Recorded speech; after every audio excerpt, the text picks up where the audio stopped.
and on we'll go.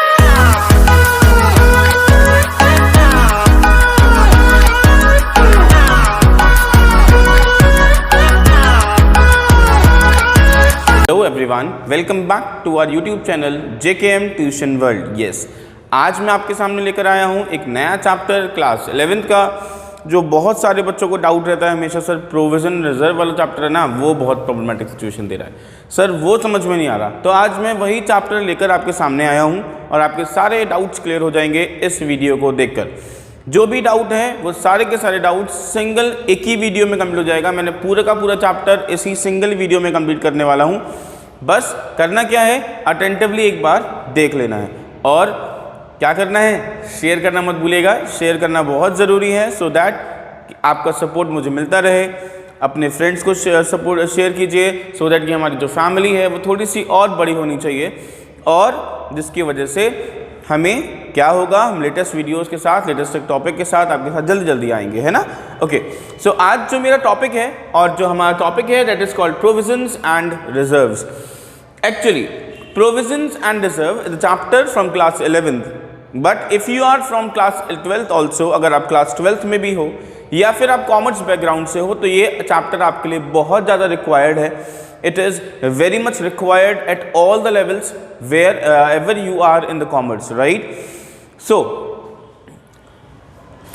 Provisions, the amount that set aside for meet any known liability of which the amount cannot be determined with accuracy. Okay, देखो क्या है provision का मतलब, क्या है provision का मतलब होता है कि एक ऐसा अकाउंट बनाना, एक ऐसा सेफ्टी अकाउंट बनाना जो मेरे फ्यूचर को सेफ करता हो, राइट।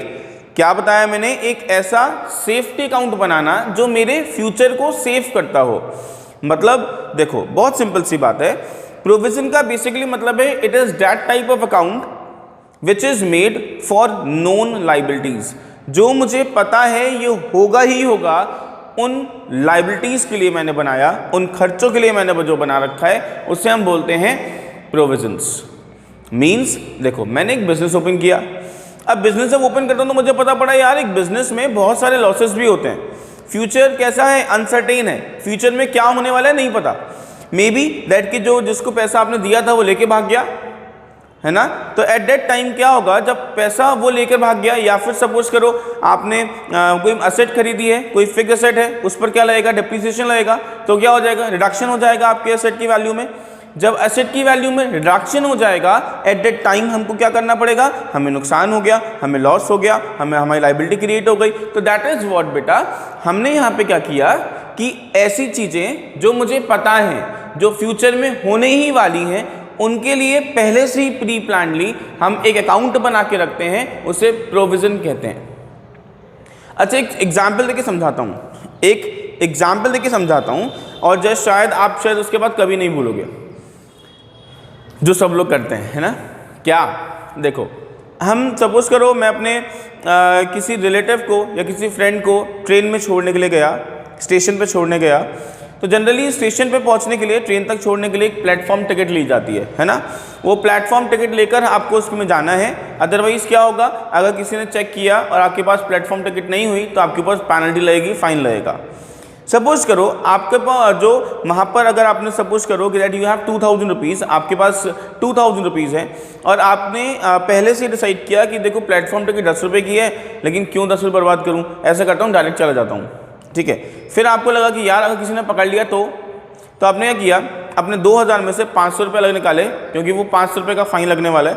तो 2000 में से 500 रुपये निकाल के अलग जेब में रखे और 1500 रुपये दूसरी जेब में रखे। क्या करने के लिए, आपको पता है कि 1500 रुपये में से जो भी अगर स्टेशन पर कुछ खाना पीना है, जो खर्च करना है, वो 1500 रुपये में से करना है, क्योंकि अगर पकड़ लिया तो मैं ये 500 रुपये निकाल कर टीटी को या जो भी बंदा आएगा उसको दे दूंगा, राइट। यही क्या है, प्रोविजन है। मुझे पता था कि ऐसा हो सकता है, नहीं पकड़ा गया that is the other thing, वो अलग बात है। लेकिन अगर पकड़ा जाता तो मैं उसमें से ही पैसे देता, दैट इज कॉल्ड, हम उसे क्या बोल देते हैं, प्रोविजन कहते हैं। क्या कहते हैं, प्रोविजन कहते हैं। I hope it is clear to you. Provision clear है सबको। तो प्रोविजन के बारे में और रिजर्व के बारे में हम डिफरेंशिएशन जब पढ़ेंगे तो और ज़्यादा डीपली चलेंगे, अभी सिर्फ प्रोविजन के बारे में इतना जानते हैं। Now let's move towards reserve. अब कहाँ चलते हैं हम अपने रिजर्व पे। The amount that set aside to meet any unknown liability or losses, any unforeseen liability, any unforeseen event, मतलब एक ऐसा इवेंट जो मुझे पता नहीं था होगा लेकिन हो गया, जो मुझे पता नहीं है क्या होगा फ्यूचर में लेकिन हो गया, दैट इज व्हाट, कि उसके लिए उन चीज़ों के लिए मैं क्या बना के रखता हूँ, रिजर्व बना के रखता हूँ।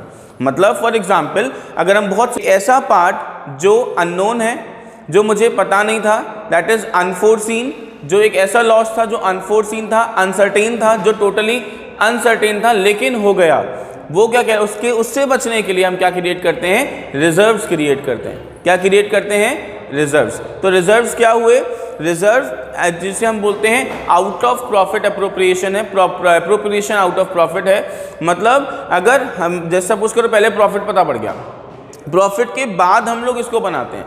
ये प्रॉफिट के बाद क्यों बनाते हैं, क्योंकि ये कोई कंपल्शन नहीं है, ये आप अपने लिए बना रहे हो कि अगर कोई लॉस अगर होता है इवेंट इन द फ्यूचर तो एट दैट टाइम आप उस लॉस को यहाँ से रिकवर कर सकते हो। ठीक है, सिर्फ इसीलिए हम क्या बना लेते हैं, रिजर्व बनाते हैं। तो रिजर्व क्लियर होगा आई होप, है ना। तो पहले इसके बाद रिजर्व समझ में आ गया ना, प्रोविजन समझ में आ गया। टाइप्स ऑफ रिजर्व हम लोग पढ़ेंगे अभी आगे, लेकिन उससे पहले पढ़ लेते हैं सबसे इंपॉर्टेंट पार्ट जो आपके एग्जाम में आएगा ही आएगा, that is called the differentiate between provisions and reserves. What is that, the differentiate between provisions and reserves. तो ये देखो, ये पर्टिकुलर पार्ट प्रोविजन का है और ये पर्टिकुलर पार्ट हमारा रिजर्व का है। तो प्रोविजन क्या है, it is charge against profit. जो रिजर्व प्रोविजन होता है वो चार्ज अगेंस्ट प्रॉफिट है, मतलब प्रॉफिट होने से पहले ही आप एक अकाउंट बना लेते हो। जनरली क्या करते हो, एक अकाउंट बना लेते हो, उसे हम बोलते हैं चार्ज अगेंस्ट प्रॉफिट। मतलब प्रॉफिट हो चाहे लॉस हो, उससे हमें कोई मतलब नहीं है, ये बनेगा ही बनेगा, इसलिए हम इसे बोलते हैं चार्ज अगेंस्ट प्रॉफिट, राइट। एक और नई चीज मैं जोड़ना चाहूंगा, जो आगे वाले पॉइंट में जोड़ता हूं, पहले रिजर्व पढ़ लेते हैं। It is an appropriation out of profit. ये अप्रोप्रिएशन आउट ऑफ प्रॉफिट है, मतलब प्रॉफिट होगा और प्रॉफिट में से बनाऊंगा। जैसे फॉर एग्जांपल दिवाली का अगर मैं बात करूं, दिवाली थी और पापा ने सबके फादर्स ने सबको पैसे दिए होंगे for buying crackers and all. तो एट दैट टाइम आपने क्या किया, आपने क्रैकर्स खरीदे, तो आपने पर्टिकुलरली एक बजट बनाया, चलो 2000 रुपये क्रैकर्स खरीद लेता हूँ। तो जो 2000 रुपये क्रैकर्स है उसमें से आपने क्या किया, ऐसा करता हूँ 2000 रुपये है ना, इसमें 200 रुपये अलग कर लेता हूँ और 1800 के क्रैकर्स खरीद लूँगा। 200 रुपये कुछ और अच्छा दिख गया तो उसके लिए ले लूँगा, बाद में कुछ और खरीदना पड़ा तो उसके लिए लूँगा।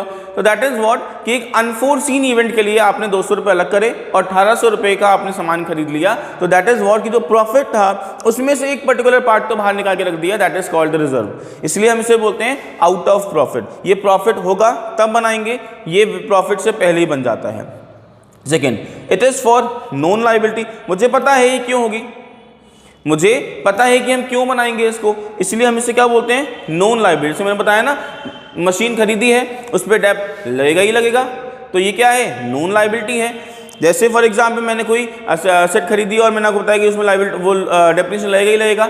दूसरा, मैंने उधारी पे सामान बेचा, उस पर बैड डेप्ट होगा ही होगा, तो दैट इज कॉल्ड प्रोविजन बना दिया उसके लिए, तो प्रोविजन फॉर बैड डेप्ट्स हो गया या प्रोविजन फॉर डाउटफुल डेट्स हो गया। तो यही कहलाता है हमारा कि ये नॉन लायबिलिटी के लिए होता है, but it is for unknown liabilities. इसके बारे में हमें नहीं पता ये किस लिए बनता है ना, मतलब किसी पर्टिकुलर चीज के लिए क्या होने वाला है ये मुझे पहले से नहीं पता होता, जब हो जाता है उसके बाद हम लोग उसमें से निकाल कर उसको यूज कर सकते हैं। So it is for unknown liability. Third है, it is debited to P&L account.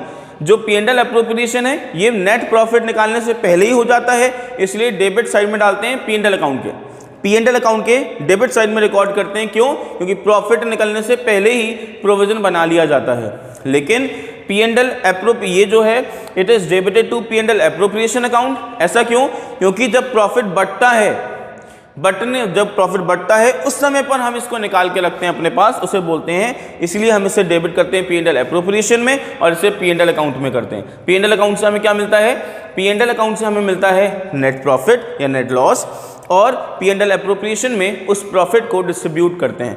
इसलिए हम क्या करते हैं, जब प्रॉफिट डिस्ट्रीब्यूट होता है उस समय पर हम रिजर्व बनाते हैं। ठीक है, नेक्स्ट है इट इज लीगल नेसेसिटी। ये लीगल नेसेसिटी है, बनाना ही बनाना है।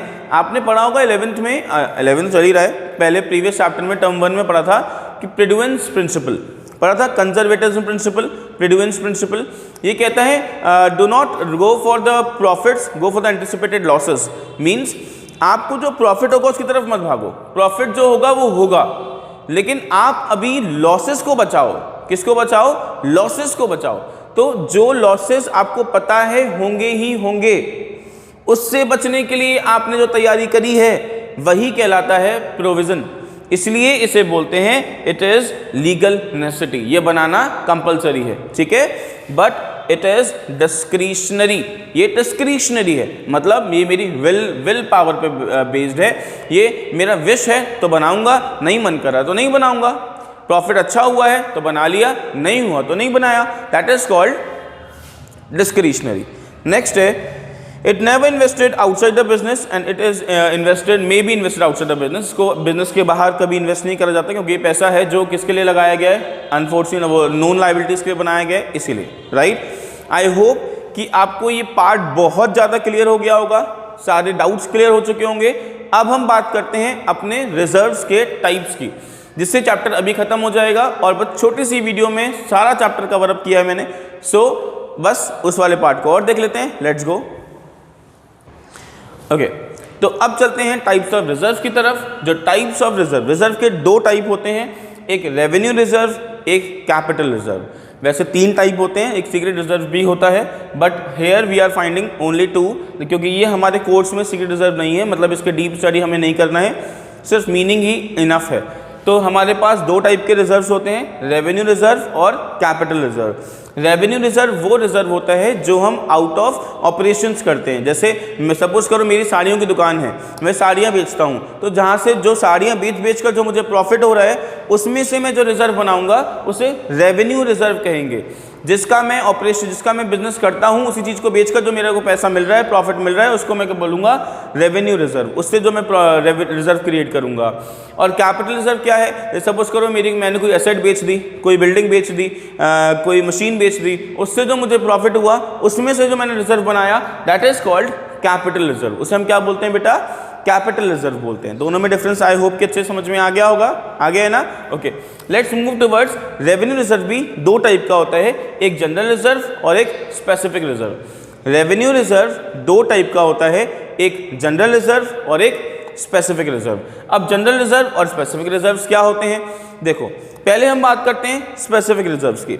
स्पेसिफिक रिजर्व्स वो रिजर्व्स होते हैं जो पर्टिकुलर किसी काम के लिए बनाया गया है। जैसे फॉर एग्जांपल मैं अगर बात करूं, हाँ, जैसे आपने सुना होगा investment fluctuating reserve, workman compensation reserve. Actually क्या होता है, जब मेरी सपोज करो मेरी कोई ऑर्गेनाइजेशन है, उस ऑर्गेनाइजेशन में वर्कर्स काम करते हैं, तो वर्कर्स जब काम करेंगे उनको चोट भी लगेगी, एक्सीडेंट्स भी होंगे। एट दैट टाइम जो एक्सीडेंट होगा, उस एक्सीडेंट, अब ये श्योरिटी तो नहीं है ना, मतलब होगा ही होगा, ये तो पक्का नहीं है ना, इसलिए अननोन था, लेकिन हुआ तो उसमें से वो पैसा निकाल लिया जाएगा। That is called specific reserve for workman. ये आपने किसके लिए बनाया? वर्कर्स के लिए बनाया। ऐसे ही इन्वेस्टमेंट फ्लक्चुएटिंग रिजर्व है, कभी इन्वेस्टमेंट कहीं करोगे, वहां पर लॉस हो गया, तो उसमें से क्या करोगे? अपने लॉस को रिकवर करने के लिए आप यहां से पैसा निकाल लोगे, किसमें से? अपने क्या स्पेसिफिक रिजर्व में से। तो इसे हम बोलेंगे इन्वेस्टमेंट फ्लक्चुएटिंग रिजर्व। तो ये क्या हो गया? हमारा स्पेसिफिक रिजर्व हो गया, जो पर्टिकुलर की चीज के लिए बनाया था। लेकिन जो कोई ऐसी मिसहैपनिंग होगी जिसका हमने को सोचा भी नहीं था, सिर्फ बना लिया था कि कुछ भी होए उसके लिए यूज कर लूंगा, तो वो हो जाएगा जनरल रिजर्व। भूकंप आ गया, क्रैक पड़ गया बिल्डिंग में, तो उसको मरम्मत कराया, उसको सही कराया, उसमें जो पैसा खर्च हुआ वो जनरल रिजर्व में डाल दिया।